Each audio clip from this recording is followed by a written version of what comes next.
A couple weeks ago, my whole friend group decided that they were going to start playing Apex Legends, and so over the course of probably 2 or 3 weeks, I've had the opportunity to teach them the game, and in a way, it's really taught me a lot about the game and really made me more aware of the flaws that I've kind of overlooked. I wanted to take a really good look at the good things about the game, the things that have really stood out and stood the test of time as far as the life of the game. It's been out for about 14 months, so I think we're at a pretty good time to look back over the game and compare it to other games that are still around, as well as new games that are coming out, and kind of compare them a little bit.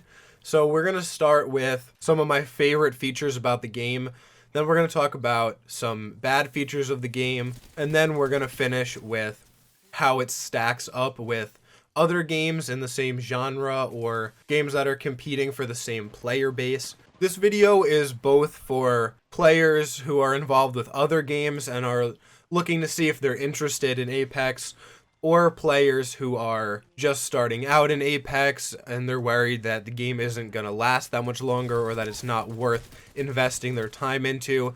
But it's also for the average or above average player. So let me know down in the comments if you're one of those people, if you agree with my lists of good and bad. And without further ado, let's get into these. So the first thing that I think really sets this game aside from other games of the same class is its time to kill, which I'm going to tie into gunplay. So in many other games like PUBG or Call of Duty Warzone, it's almost instantaneous that you die. You could get shot with a sniper rifle and it's a one shot, you're dead. Fortnite does take a little bit longer, but I believe Apex Legends has the longest time to kill, which means that the game really revolves around your ability to maneuver and to use your guns. Now, we're going to talk about movement as a separate thing.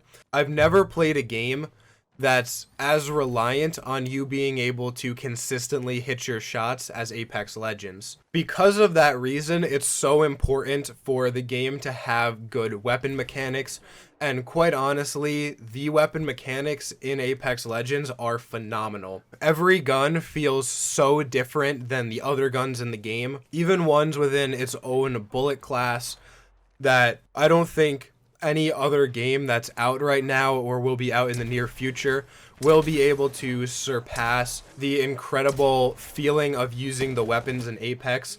They're so satisfying to use. Guns like the Wingman or the Sentinel or the R99 just feel so good to use, but I'm going to tie that into movement. Now, Call of Duty Warzone does have sliding, but I personally don't think the sliding is nearly as useful or satisfying as the mechanic in Apex Legends. Additionally, I think that's really where the comparison ends with all of the other Battle Royale games. The ability to wall climb and to wall jump and to wall run and to wall run then jump is so crucial to becoming successful in Apex Legends. It adds such an awesome skill ceiling as far as movement goes. There's so much to learn when it comes to Apex, which might be kind of scary and daunting at first, but it's actually a really fun thing to experiment with. I love just running around the map and wall jumping off things, wall jumping to see if I can get on top of certain objects, while running across the lava craters. It adds such a fantastic layer to the gameplay that no other game that's out right now can compare with. I know a lot of people say that Titanfall's movement is actually better. As far as modern multiplayer games go, I think Apex Legends has by far the best movement. I would say stop playing whatever game you're playing right now and play Apex Legends just for the movement. It's so freeing. When I played Warzone for the couple days that you guys were asking me to, I really felt like I was boxed in and I couldn't move anywhere. I couldn't climb the things I wanted to. And that presents its own challenges that I think are unique to Warzone.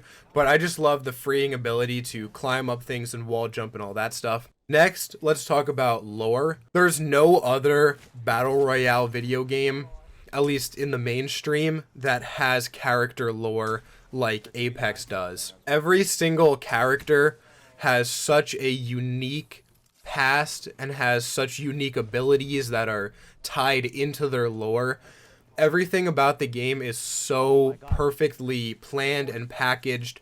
It's an absolute joy to watch, like, the town takeovers coming out and just subsets of that. We also have things that are outside the game, like the stories from the Outland series that no other video game is doing. It really feels like you're living in the story with these characters, and it really creates a bond between you and the character that you main. Hopefully you don't take on the personality traits of the characters that you main, because there aren't very many good people in the Apex games.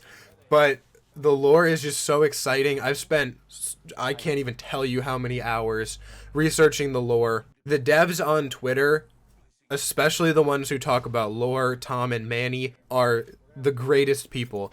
They'll either answer your question right away on Twitter or give you some snarky reply, but they are such fantastic devs. And the last point that I want to talk about is the unique character abilities. Now, when I was playing Warzone and PUBG, and I've never played Fortnite, but I believe it's the same thing in Fortnite, every character has the same abilities.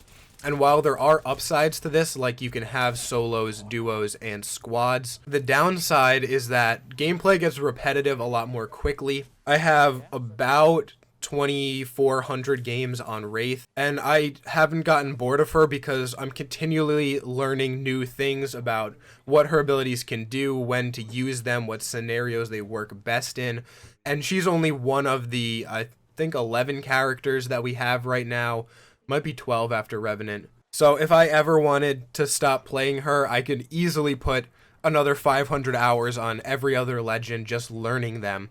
So there's so much in this game to do. You could be playing this for the next 5 years and still not have mastered all the characters. So those are my reasons why I really, really strongly think that you should at least give Apex a try. And if you've played Apex for 100, 200, 500, 1,000 hours, and you're still watching this just to support me, I hope that opened your eyes to how kind of good we have it with Apex compared to a lot of other games that either are lacking in lore or constrict your movement. But as with everything, Apex does have its weaknesses. It doesn't have nearly as much content as other games. Now, I haven't played PUBG in quite a long time, but that was the first game that I had a battle pass in. Obviously, Fortnite invented the modern battle pass, and PUBG kind of copied that. But in comparison to those games, and even Warzone, which just came out a couple weeks ago, Apex doesn't get even close to as much content as they do. I believe the Fortnite stores rotate every 2 days as opposed to Apex's 7 days. We also don't get as many events, although the events that we do get are usually pretty great. They're really fun. The event that's going on right now, the Bloodhound Old Ways event, is pretty cool. I do wish we had a limited time mode with it. It's nice to see they're finally introducing AI into the game. Kind of going off that, the cosmetic pricing in Apex is, to be honest with you, outrageous. It's about $18 for any decent looking skin, and during events they will charge you $10 for a gun that could literally pass for just any epic skin in the game. However, I don't think this is as big a deal as people make it out to be. The people who are going to spend money in the game are going to spend it regardless of how much the items cost. And I think Respawn knows this. I don't think it's as much Respawn as it is EA, since I'm not going to talk about EA. But EA knows that, so they know that their loyal fan base will purchase the skins, so they charge outrageous prices for them, and that's just how that works. I also want to talk about skill-based matchmaking. This is obviously a very big thing in the community.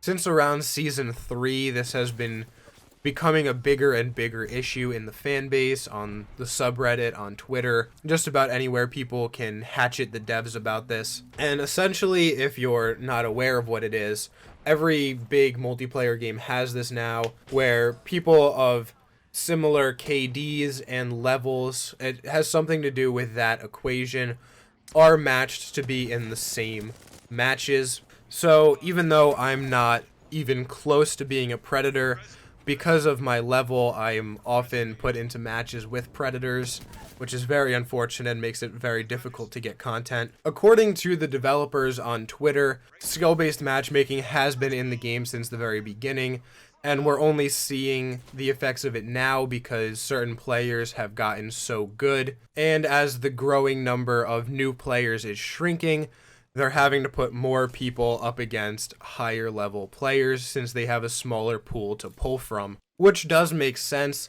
So please, if you're a new player considering playing Apex, do the entire ecosystem of the game a favor and play, please. Please, I don't want to get killed by the guys on TSM for the third time. But the last thing that I want to talk about, and is actually something that's really big for me personally, is that it feels like the developers are unwilling to take risks on the game. And this might sound a little critical or a little cynical to say, since obviously I don't know the developers personally and I don't know what their risk threshold is, but it really feels like a lot of other games are taking big risks, both with cosmetics and with gameplay features in order to keep people interested. Even things that fail. I think failure is a great thing. You listen to your community and you remove the feature if people don't like it. Take, for example, Fortnite when they added the mechs.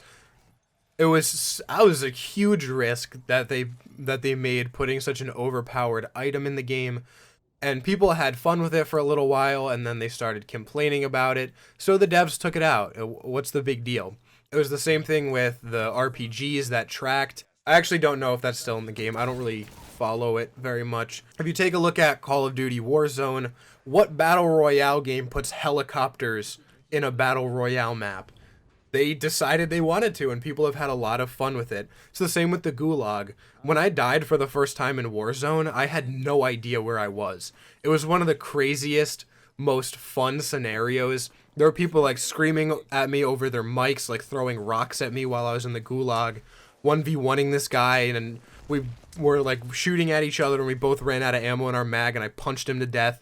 It was like the most hype thing ever. After that, it got really obnoxious to me, but they took a lot of creative freedoms to try to make something unique, and I really admire that, even though I don't really like the feature.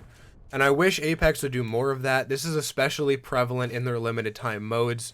Although there were some fun game modes during the Grand Soiree, I really did like Dummy's Day Off, and I really did like Always Closing. I think that event really exemplifies what I'm talking about. That's one of the only times that they've ever taken risks with their limited time modes, and I think it paid off.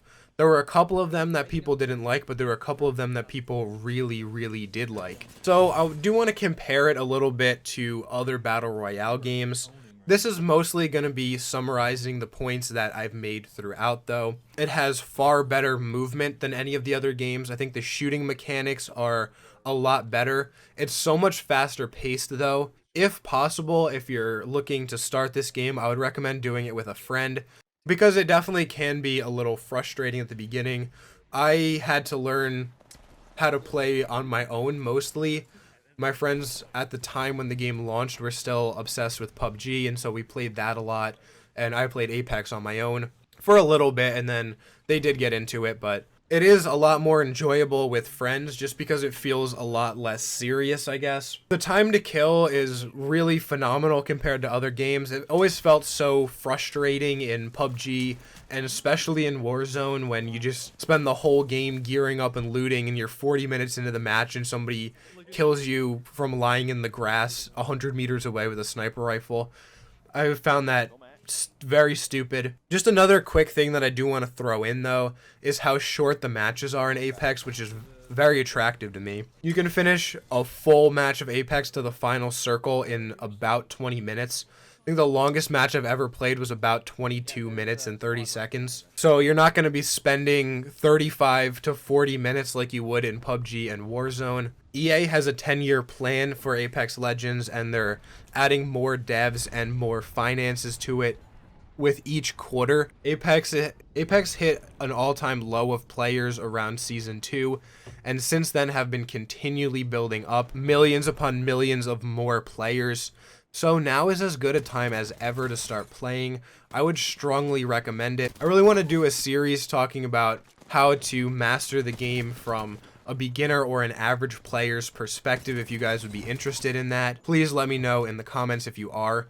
This video is running on quite a bit though, so I am going to cut it off here. I hope you found this either informational or entertaining or at least enjoyable. But that is going to be it for me for right now. So you can check out Twitter and merch down below. But that's going to be it for me. So until tomorrow, guys, take it easy.